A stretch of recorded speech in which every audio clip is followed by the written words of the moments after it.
प्यारे बच्चों, आइए आज आप समझते हैं कूलाम के नियम को सदिश रूप में किस तरह से हम लोग व्यक्त करेंगे। इसके पहले के वीडियो लेक्चर में आपने कूलाम के नियम के बारे में जाना और कूलाम बल को किस तरह से निकालेंगे, इसका एक्सप्रेशन कैसे डिराइव करेंगे, उसके बारे में आपको बतलाएं। तो आइए हम लोग सदिश रूप में जो है कूलाम के नियम को किस तरह से रिप्रेजेंट किया जाएगा उसके बारे में हम लोग जानते हैं। और साथ ही साथ आप यह भी जानेंगे कि कूलाम के नियम को सदिश रूप में लिखने का क्या महत्व है, तो इसके बारे में भी आपको बतलाएंगे। सबसे पहले हम लोग दो आवेश लेते हैं। मान लीजिए यह आवेश है Q1 है और दूसरा आवेश जो है ये Q2 है। और Q1 आवेश मान लीजिए A पॉइंट पर है और ये Q2 आवेश जो है B पॉइंट पर है। और दोनों आवेशों के बीच की जो दूरी है वह दूरी R है। तो बच्चों Q1 आवेश Q2 पर बल लगाएगा और Q2 आवेश Q1 पर बल लगाएगा। दोनों चार्ज पॉजिटिव भी हो सकते हैं, दोनों चार्ज नेगेटिव भी हो सकते हैं और एक पॉजिटिव और एक नेगेटिव हो सकता है। अभी दोनों चार्ज को पॉजिटिव मानकर हम लोग यहाँ पर डिराइव कर रहे हैं, काम कर रहे हैं। तो पहला वाला चार्ज जो है दूसरे पर जब बल लगाएगा तो बल को हम लोग इस तरह से दिखा पाएंगे F21। F21 का मतलब क्या हुआ? F21 का मतलब हुआ बच्चों कि दूसरे आवेश पर बल लग रहा है। किसके कारण? तो पहले आवेश के कारण। तो इसको हम लोग लिखते हैं F21, दूसरे पर बल पहले के कारण। अब दूसरा वाला भी पहले पर बल लगाएगा, तब इसको हम लोग इस तरह से दिखा पाएंगे और आप लिख पाएंगे F12, यानी कि पहले आवेश पर बल किसके कारण? तो दूसरे के कारण। तो इस तरह से दोनों आवेशों पर जो बल लग रहा है उस बल की दिशा को इस तरह यहाँ पर दिखाई गई। अब दूरी लेते हैं हम लोग जो है, मान लिए ये R जो है एकांक सदिश है और ये लिखते हैं 1 2। तो ये 1 2 और इसकी दिशा ले रहे हैं पॉइंट A से पॉइंट B की तरफ। तो हम लोग इस तरह से दिखाते हैं। और फिर से जो है एकांक सदिश हम लोग लेते हैं R21 और इसकी दिशा दूसरे आवेश से किस तरफ? पहले आवेश की तरफ। तो ये हम लोग दिखा दिए इस तरह से। और कूलाम का जो नियम है पहले हम लोग यहाँ पर भी यूज करते हैं कि दो आवेशों के बीच जो लगने वाला जो बल है दोनों आवेशों के ना गुणनफल के यहाँ पर समानुपाती और बीच के दूरी के वर्ग के व्युत्क्रमानुपाती। तो उसी के आधार पर जब लिखेंगे, लेकिन आपको वेक्टर फॉर्म में यहाँ पर लिखना होगा। यहाँ पर F12 और F21 क्या है यहाँ पर हम लोग लिख देते हैं। यहाँ F12 का मतलब हुआ आवेश Q1 पर बल आवेश Q2 के कारण। उसी तरह से F21 यहां लिख सकते हैं आवेश Q2 पर बल आवेश Q1 के कारण। और R12 इसके बारे में हम लोग लिख सकते हैं यह एक एकांक सदिश है, एकांक सदिश है जिसकी दिशा A से या Q1 आवेश से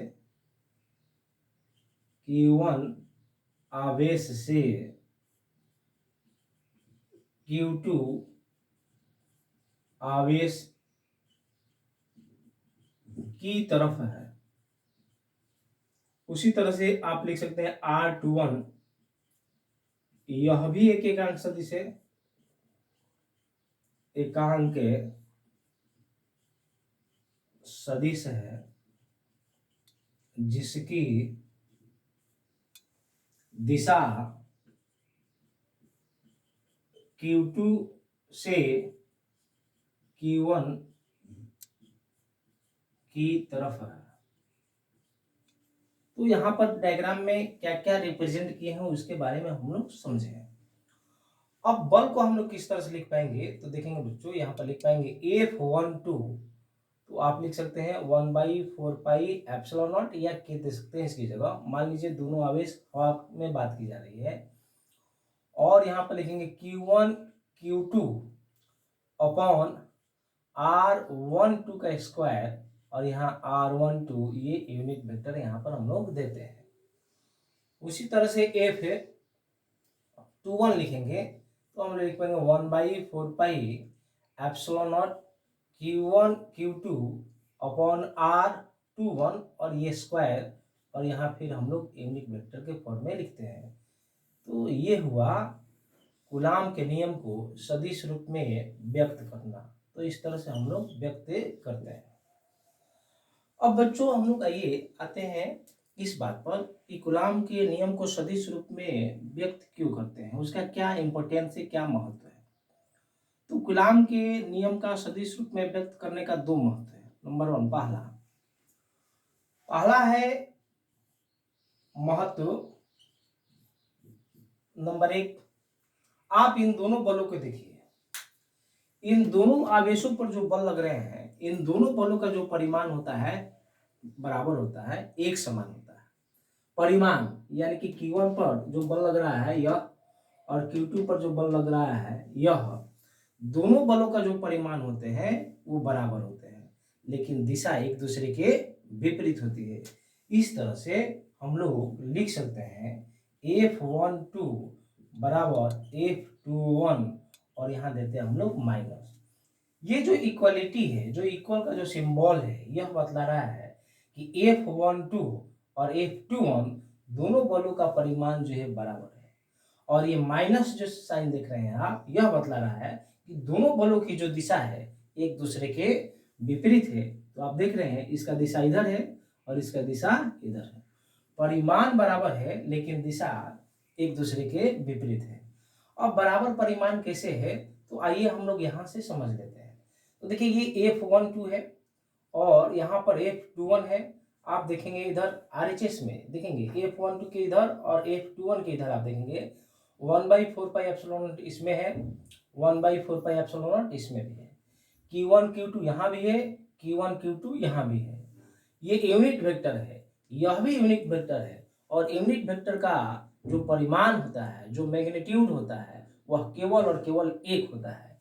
इसलिए यहाँ पर भी परिमाण एक और यहाँ भी परिमाण एक। यहाँ पर दूरी का स्क्वायर किया गया है, R12 का स्क्वायर किया गया है। तो इधर से इधर दूरी लीजिए, चाहे इधर से इधर दूरी लीजिए। तो इधर से हम लोग R12 यहाँ A से B लिए हैं उसका स्क्वायर और यहाँ पर R21 यहाँ से यहाँ लिए हैं, ये दूरी भी सेम होगा। तो इसका स्क्वायर और इसका स्क्वायर यह दोनों भी सेम हो जाएगा, यानी कि RHS इसका और इसका RHS दोनों जो है एक दूसरे की इक्वल है। जब यह दोनों एक दूसरे की इक्वल होगा तो निश्चित रूप से यह और यह भी एक दूसरे की इक्वल होगा परिमाण के रूप में। यानी कि इन दोनों का परिमाण एक दूसरे के बराबर है, इसलिए बलों के परिमाण भी एक दूसरे के बराबर निश्चित रूप से होंगे। इसलिए दोनों बलों का परिमाण जो है एक दूसरे के बराबर होता है, लेकिन दिशा एक दूसरे के विपरीत होती है। इस तरह से कूलाम का जो नियम है, यह कूलाम का नियम न्यूटन के गति के तीसरे नियम का पालन करता है। तो बच्चों ऑब्जेक्टिव क्वेश्चन में यह पूछे जाते हैं कि कूलाम का नियम जो है न्यूटन के गति के किस नियम का पालन करता है। पहला नियम, दूसरा नियम, तीसरा नियम, कोई नहीं। तो आपका आंसर हो जाएगा तीसरा नियम, क्योंकि देख रहे हैं इसके आधार पर हम लोग जवाब देते हैं। तो ये हुआ पहला महत्व।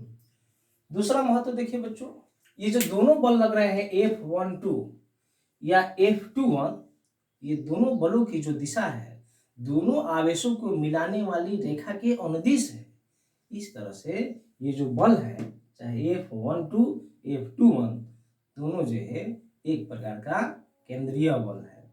तो इस तरह से हम लोग यह भी जाने कि कूलाम बल जो है केंद्रीय बल है और ये जो कूलाम के जो नियम है न्यूटन के गति के तीसरे नियम का पालन करता है। आइए इसके आधार पर एक छोटा सा क्वेश्चन हम लोग सॉल्व करते हैं।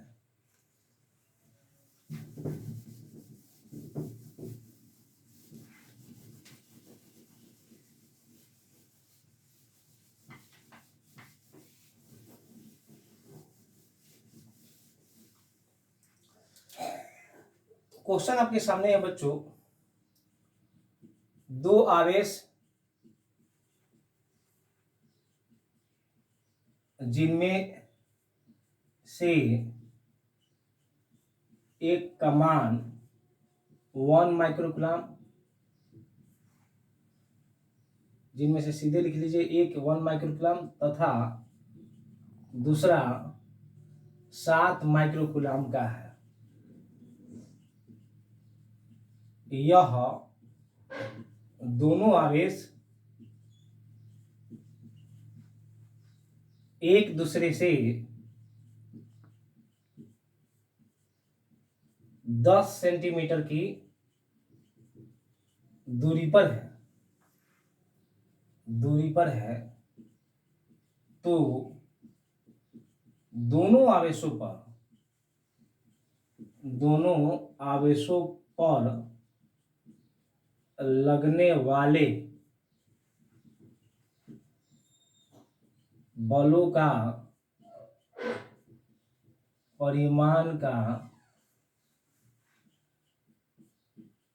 अनुपात बतावें। ये क्वेश्चन इस तरह से है और ऑप्शन दिया हुआ है आपके यहाँ पर। पहला ऑप्शन दिया हुआ है 1:7, दूसरा है 7:1, तीसरा दिया हुआ है 1:1 और चौथा दिया हुआ है कोई नहीं।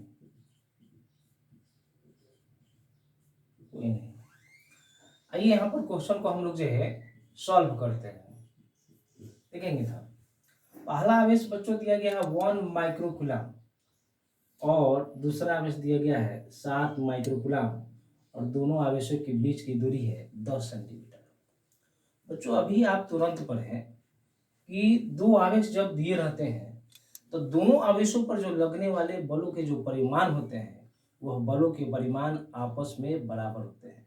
दिशा भले एक दूसरे के विपरीत होती है, तो यहाँ पर बलों के परिमाण का अनुपात पूछा जा रहा है बच्चों। तो इस आवेश पर इसके कारण जो बल लगेगा और इस आवेश पर इसके कारण जो बल लगेगा, दोनों बलों का जो परिमाण होगा इक्वल होगा। मान लीजिए यह इस पर जो बल लगा रहा है F1 है और यह इस पर जो बल लगा रहा है वह F2 है। तो इस तरह से बलों का हम लोग परिमाण लिख पाएंगे F1 बाई F2। ये हम लोग को फाइंड आउट करना है। तो आपको यहाँ पर निकाल कर भी हम लोग जो है यहाँ पर चेक कर सकते हैं। जब F1 बराबर लिखेंगे 1/4πε0 और Q1 Q2 यानी कि 1 माइक्रोकूलम, ये जगह 7 माइक्रोकूलम और 10 सेंटीमीटर, इसको मीटर में कन्वर्ट कर देंगे तो 0.1 और यह जगह मीटर का स्क्वायर। F1 के लिए हुआ। अब F2 के लिए हम निकालते हैं।